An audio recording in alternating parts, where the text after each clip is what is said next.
Honesty time, training at home is hard work. No matter what kit you've got, at the moment it can be quite hard to get motivated and to get moving and just simply to get started. So here's 3 things that have really helped me. Number 1 is having a schedule. Planning ahead of time, what day are you going to do what session and what time you're going to do that session. It helps to remove the barrier of, well, I'll do it later on, because you've set ahead of time what day and what time you're going to do what particular session. Number 2 is having a warm-up. So before, when you head to the gym, you'd have your commute, and that would be a good time for you to change your mind frame from work to training. So now what we can do to have that commute is go for a 10-minute walk.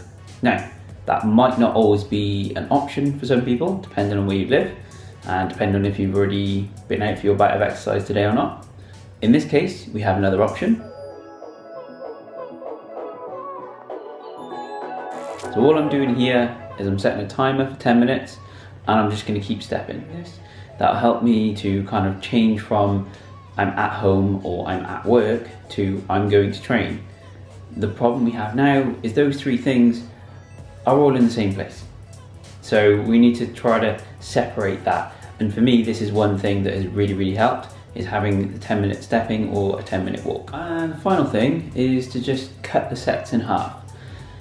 So if you've got a session and you're maybe not very motivated to do it, so you're a little bit daunted by it, just think, well, if I just cut all of the sets in half, I'm only having to do half the work. And so what? Half the work is still better than none of the work, right? So the final thing, if it really does seem that hard and that difficult, just cut it in half. So there's 3 things. Hopefully you can take some of that on board, and hopefully some of that will help you out. I know it's helped me out, despite this being a very big part of my life. It is still difficult some days, and so these are 3 things that have really helped me.